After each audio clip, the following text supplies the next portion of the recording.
हो गया स्टार्ट। इस वक्त अभी मैं शेखपुरा के चिवाड़ा में हूँ और चिवाड़ा भी अब पश्चिम बंगाल से कम नहीं है। हमारे साथ एक किसान है और ये नए टेक्नोलॉजी लेके चिवाड़ा में आए हैं और शिमला मिर्च का इन्होंने खेती किए हैं बहुत ज़्यादा मात्रा में। ऐसा लगता है कि पूरा शेखपुरा ज़िले में ये सिंगल किसान होंगे और शिमला मिर्च का खेती ज़्यादातर पश्चिम बंगाल में होता है और वहीं से दूसरे दूसरे राज्यों में पहुंचाया जाता है व्यापारियों के द्वारा। नमस्कार, मैं सोनू कुमार, आप देख रहे हैं SK24 न्यूज़। SK24 न्यूज़ में आपको स्वागत है। धन्यवाद। आप शिमला मिर्च का खेती किए, कैसे उत्पादन कर रहे हैं, कहाँ से इसका गुण सीखे और बीज वगैरह कहाँ से लाए?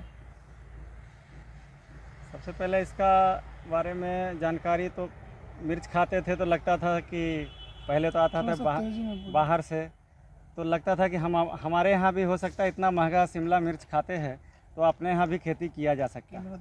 इसके लिए हम बहुत सारा जगह हम बहुत सारे जगह किसानों को मतलब इसकी जानकारी इकट्ठा किए घूम घूम करके, और इसमें हम जिला उद्यान पदाधिकारी से संपर्क किया तो उन्होंने हमें इसके बारे में जानकारी दे करके और हमको ये FLD मिला है।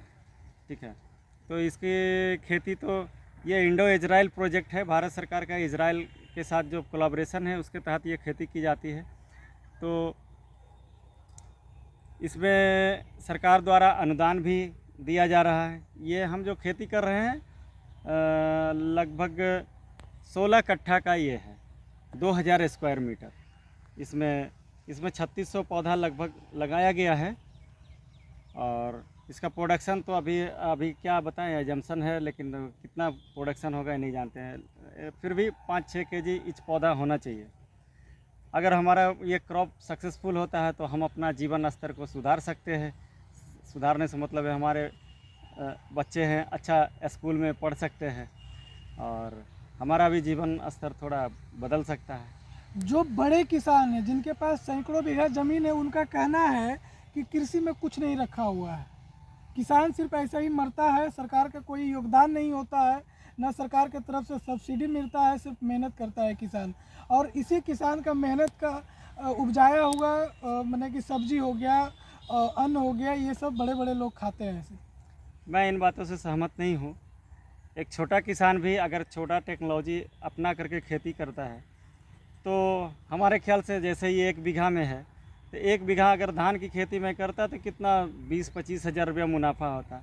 अगर हमारा ये क्रॉप अच्छे से सफल हो गया तो इसका 20 टाइम्स तो ज़रूर मिलने की संभावना है। तो मैं कैसे समझूं 1 बीघा = 20 बीघा भी के बराबर इनकम होगा।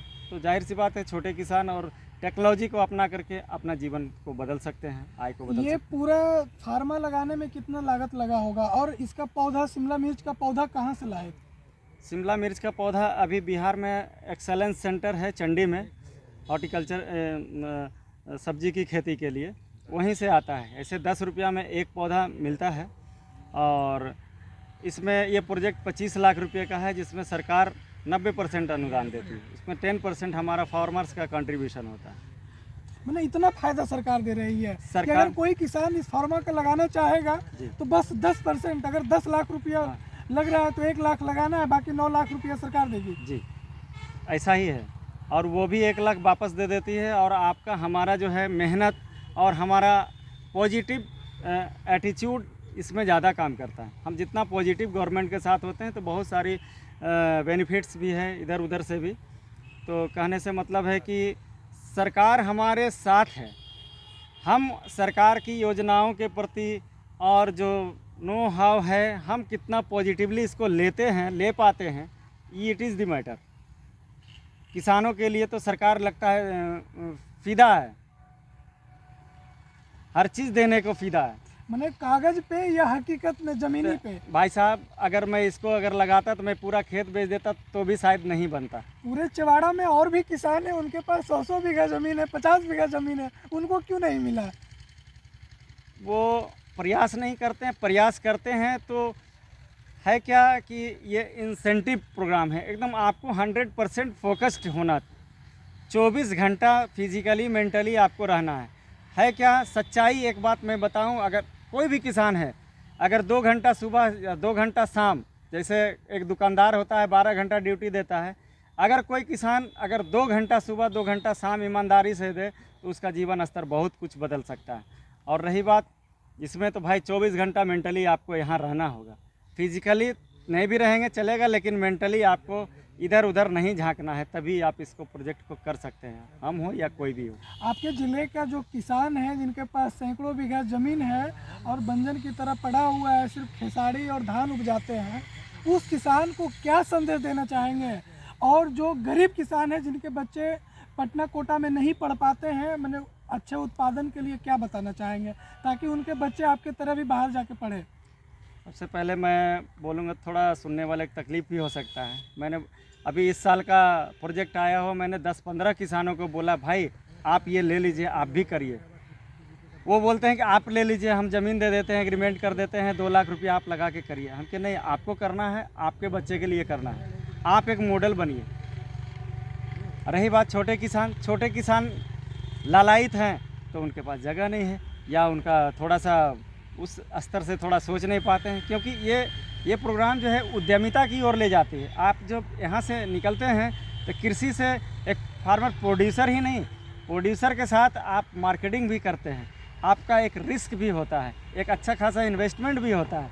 तो इन सारी बातों के साथ हम किसान नहीं कह सकते, किसान तो है ही, हम भी बेसिकली किसान हैं, लेकिन हम में थोड़ा सा विलिंगनेस टू रिस्क है, तो हमने ये प्रोजेक्ट को लिया है।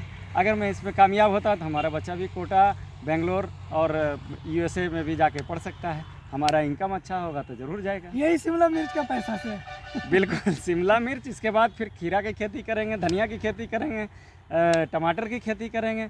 इसके बाद हम यहाँ पर नर्सरी रेज करेंगे। हम यहाँ के छोटे छोटे किसानों को अगले साल से हम छोटा नर्सरी बना करके, पौधा बना करके देंगे इस जगह से, तो वो भी उपजा करके हमारे क्या चीज़ का पौधा आप उपलब्ध करवा सकते हैं यहाँ पे? अभी तो प्रोग्राम हमारा है कि हमारा तो प्रोजेक्ट, हमारा जो सोच है उस हिसाब से बहुत छोटा है मेरा प्रोजेक्ट। अब इसमें सेगमेंट वाइज हम हॉर्टिकल्चर का भी पौधा देंगे, फॉरेस्ट्री का भी पौधा देंगे और नर्सरी का भी पौधा देंगे। अब उसमें देखेंगे हमारा टेक्निकली कितना वायेबल है उस हिसाब से, लेकिन हम किसानों को अच्छा बीज मुहैया करा के ज़रूर हम इसका सपोर्ट देंगे। किसानों को अच्छा बीज जब होगा तो उनका प्रोडक्शन नेचुरली अच्छा होगा, और जब उनका प्रोडक्शन अच्छा होगा तो मार्केट तो ऑलरेडी अवेलेबल है, तो हम उनके लिए मार्केट भी अवेलेबल कराने के लिए हमारा प्लान चल रहा है। जैसे कि अभी आप सुन रहे थे, ये छोटे देहात का माने कि चवाड़ा अब चवाड़ा नहीं रहा, ये पश्चिम बंगाल हो गया, क्योंकि यहाँ का किसान इतना डेवलप करने लगे। जब यहाँ का एक किसान डेवलप करेंगे तो इनके देखा है इसके सैकड़ों किसान डेवलप करेंगे। चवाड़ा क्या, पूरे शेखपुरा, लखीसराय या कहीं बिहार के किसान इनसे सीखना चाहते हैं तो आप चवाड़ा में आइए, इनसे गुड़ सीखिए। ये भी अलग अलग टेक्नोलॉजी लेके मार्केट में आए हैं। और लोग कहते हैं गाँव में कि कमाने वाला खाएगा, नहीं, ऐसा नहीं है। जो टेक्नोलॉजी लेके आए हैं वो भी खाएंगे और उनके बच्चे भी अच्छा शिक्षा लेंगे। बहुत सारे किसान कहते हैं कि हमारे बच्चे पढ़ा नहीं पाते हैं क्योंकि उनके पास उतना पैसा नहीं है, और पैसा नहीं रहने के कारण देश विदेश, कोटा, पटना नहीं पढ़ने के लिए भेजते हैं। उनके बच्चे गांव में ही पढ़ते हैं और अच्छा शिक्षा उनको नहीं मिल पाता है, भटक जाते हैं। बाकी आप इस वीडियो को देखिए, वीडियो अच्छा लगे तो ज़्यादा से ज़्यादा शेयर कीजिए। जय हिंद।